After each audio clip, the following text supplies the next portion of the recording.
Welcome back to the channel. Today we're going to unbox and road test the all new WM1 Quad HD dashcam from Viofo.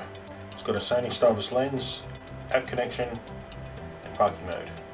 For a limited time this dashcam comes with a 64 gig memory card. Let's check out what's in the box.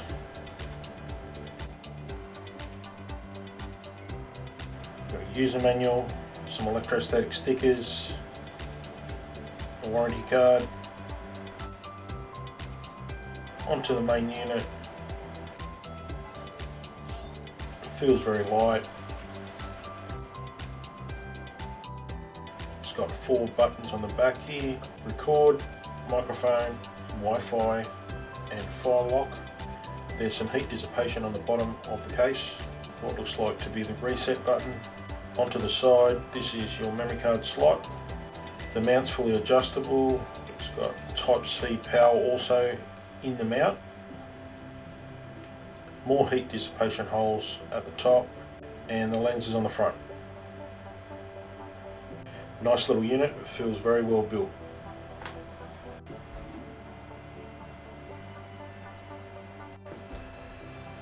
Okay, let's just check out what's in the rest of the box.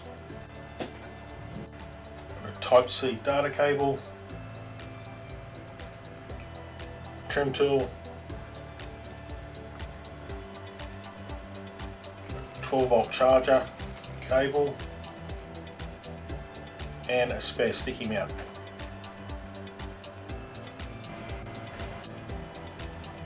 Alright, let's move on to the optional accessories. We've got the HK4 hardwire kit. These are probably one of the best kits on the market. It's got a number of different settings you can use, from 11.8 volts to 12.4 volts. Usually you won't get any selection on other units. It's got the usual earth accessories and constant power wires. We've just made a video on this on how to wire it up to your vehicle, so check it out if you missed it. We've got the CPL filter. I won't take it out, I'll probably lose it. And it's really good on reducing glare in both day and night.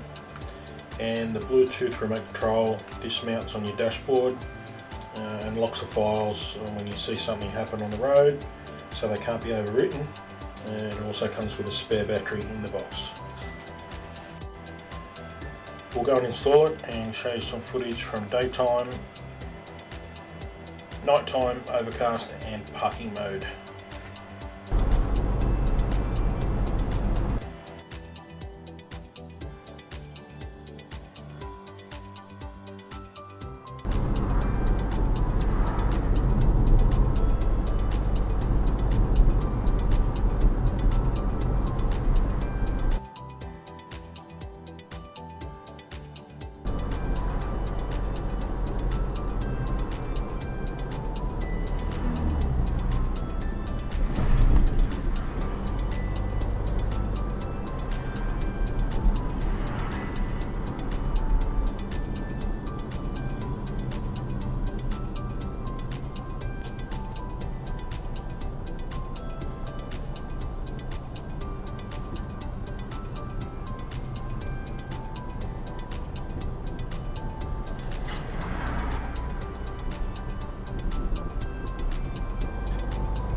Alright, so this will just be a quick demonstration on how the Bluetooth remote works.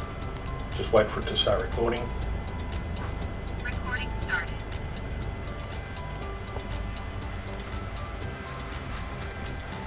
And press it and the file is locked.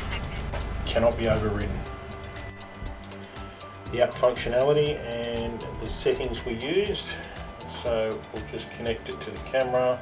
This is a live view. We'll stop the recording so we can go into the settings to show you what we used. Okay, so first of all, the video resolution. There's two different settings. Loop recording, 1 minute up to 10 minutes. Audio recording on, exposure value, we'll leave that. WDR, wide dynamic range, we'll turn that on. The G sensor, adjusting the bitrate there, we'll just change that to high. Time-lapse recording off. Pretty much just the date and time settings there. Voice notifications, we'll have those on. GPS on, speed unit kilometers an hour, speed and coordinates. Everything else is just standard. We've just changed the custom text stamp to Aussiecams. The camera file now. We've got all files, some locked files there. They're the ones that we just locked previously, and that can't be recorded over. The app works really well, it just works perfectly, and never had a problem with it. I'm using a Galaxy Note 10 Android, and we'll go back to the live view and turn it back on to record. This is an excellent dash cam. Its specs are very similar to the A229 we recently reviewed. Pictures and playbacks really good. I suppose Viofo is targeting the entry-level dash cam buyer.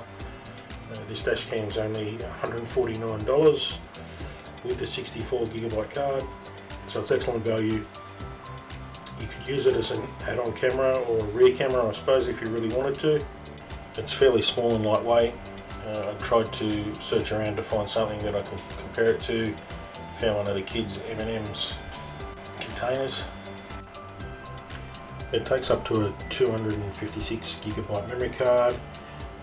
It's got 3 different parking modes, and these will only work if you install the HK4 hardwired kit. It's got the Type-C power input, as we mentioned before, the Sony STARVIS IMX335, a 5 megapixel sensor. It's got loop recording, so that means that it overwrites the oldest file on the card, not the locked file. Another question we're regularly asked is, can you turn off the voice notifications? Yes, you can. There's a selection. You can turn off some or all. Just one last thing with the Wi-Fi. If you're planning on downloading footage from your camera, make sure that the files are on the shorter lengths. This has a 2.4GB Wi-Fi only. I'll leave you with the specs, or technical specs for this camera. I certainly do recommend, if you're looking for a cheap dash cam, it's got everything you need at a pretty affordable price. Aussiecams over and out.